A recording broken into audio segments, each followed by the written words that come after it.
Welcome. And today we have here on our show Líderes del Futuro on KBBF Bilingual Radio 89.1 FM.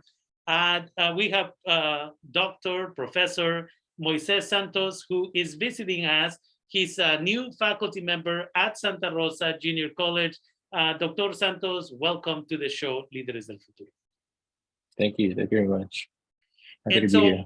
Thank you. You moved here to Sonoma County recently, but what I wanted is the community to learn more about who is Moises Santos, where do you come from? Are you an immigrant to this country? Are you a refugee to this country? Were you born in this country? And then tell us about your educational journey in the United States. Yeah, so I'm a first generation child of immigrants. My father is from Oaxaca, Mexico, and my mom is from Guerrero, Mexico. And I was born in Santa Ana, California, in Southern California, and grew up in Long Beach, California. And yeah, I consider myself Chicano. I again, like sort of, and all that definition sort of entails of Mexican American indigenous heritage, but also a political consciousness. And part of that sort of self-identification also comes from my educational trajectory.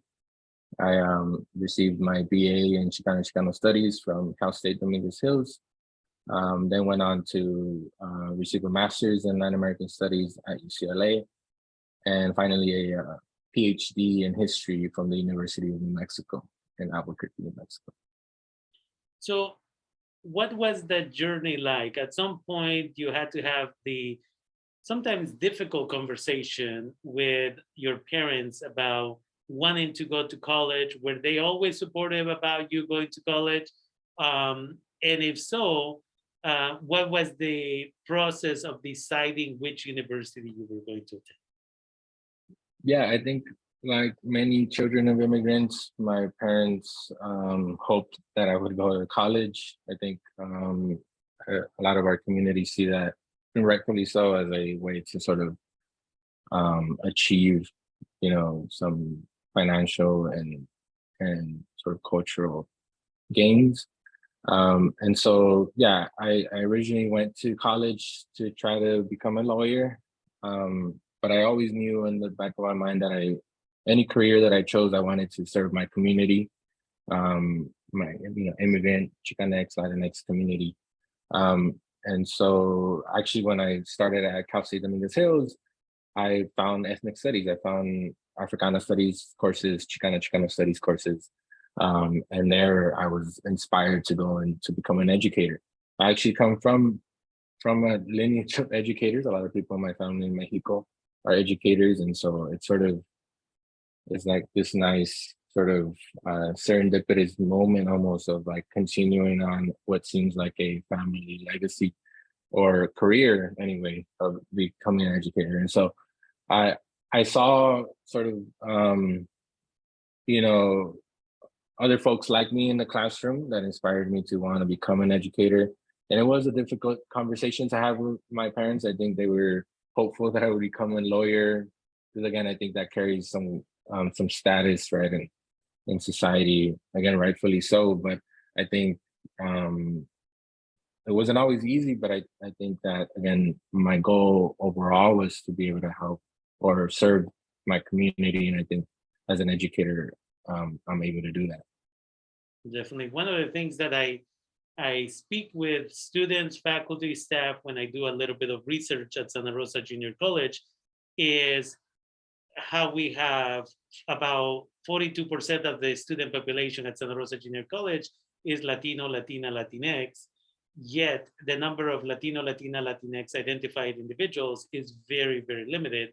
I believe you have more people cleaning the restrooms and cleaning the facilities in general, which is an honest job, of course, than people standing in the front of the classroom saying, you too can be up here. And I think that is essential based on the research that we know that exists out there.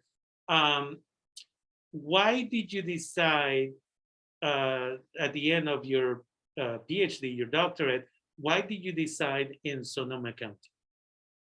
Yeah, so as I was finishing up my program, a PhD program, and I was on the job market, a lot of jobs were sort of available. And I think what really interested me about was really interesting to me about Santa Rosa Junior College and the project of ethnic studies here is that it's a new department. One is that this is the first semester really that we're offering ethnic studies courses, right? And so um, it was really intriguing to be part of that establishment and growth of a department in that way to help build curriculum, to help build the presence that the ethnic studies department will have at Santa Rosa Junior College, but also in Santa Rosa and Sonoma County. Um, I did a little bit of research before moving here, and aside from what I just mentioned, also I saw that there was a large immigrant community here, a large community of people from Oaxaca, and then also a large, a strong community of Central American folks and other folks here, and so that was really intriguing to me as well. Those are all communities that are part of my family in some ways, and so. Yeah, I wanted to be in a place where I could work with those communities. I said serve those communities as an educator and be part of building a curriculum that is responsive to those communities. Definitely. And so besides teaching this semester, you're starting your tenure at Santa Rosa Junior College by giving some lectures this fall. You're part of a couple of series of lectures that are going to take place in October. Could you tell us a little bit about that? And it seems like they're open to the public, at least via Zoom. Yeah, so there's some lectures in October, some in November. I apologize, I don't know the dates. I think one is on October 12th, actually. And that one I'm doing in collaboration with a colleague, Laura Larque. And that one is a talk about the Huasteca region. I also play son jarocho music. I've been playing it for a few years, just as a sort of community building exercise and also musical sort of community building project. And so we're going to be discussing the musical traditions of the Huasteca region in Mexico, but also hopefully, showcasing some of the music live, right?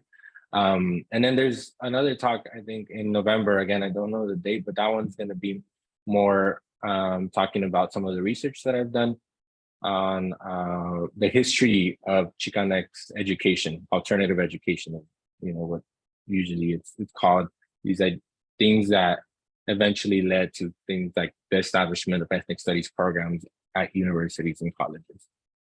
Definitely.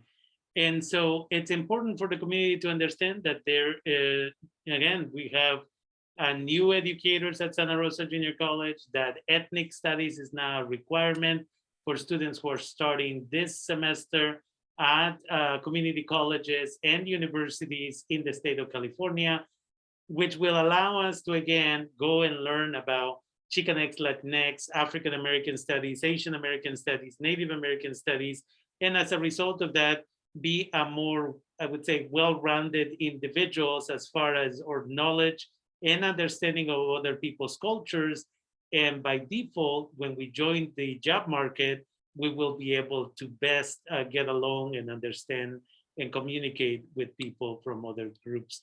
So yeah, it's really wonderful that you are there now to be able to create curriculum that is going to affect the lives positively of thousands and thousands of students who are going to be taking your classes over at Santa Rosa Junior College.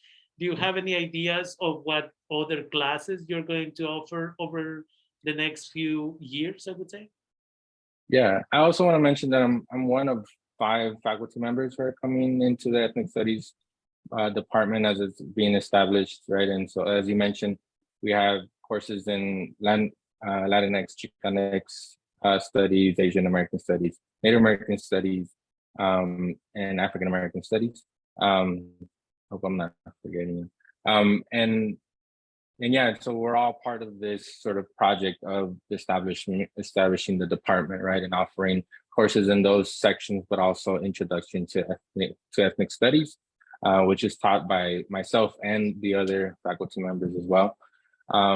And so yeah, so I think we're going to also be developing new curriculum aside from those introductory courses in the different ethnic studies sections. And so I'm hoping to be able to develop courses, like I said, that are responsive to the community in Santa Rosa, right? I think working collaboratively with students and with the community to build curriculum that allows for a space for the histories and experiences of peoples in Santa Rosa, and the students particularly who are in our classrooms, is really the hope that I have, that we can develop those kinds of courses that both help them academically, but also again are impactful and powerful for them. Definitely. And so again, the community is invited, pay attention, participate in this type of trainings, the lectures you and your colleagues will be giving over the next few months this semester. And again, sign up for one of these classes in late November, early December, for classes that will start in January at Santa Rosa Junior College in Latinx, Chicanx, Native American Studies, Afro-American Studies, in Asian American Studies, so that you can learn more about the diversity that exists in Sonoma County. And because some of these classes are online, people from other places in California can get that same information. So we want to thank you for taking the time and visiting with us today. We are again having this conversation with Dr. Moises Santos, who is a new faculty member at Santa Rosa Junior College. And I look forward to having future conversations with you as you continue to expand your connection to Sonoma County. And again, come up with new resources, new classes that you are making available to our community. Thank you for taking the time and being with us today here in Líderes del Futuro. Thank you.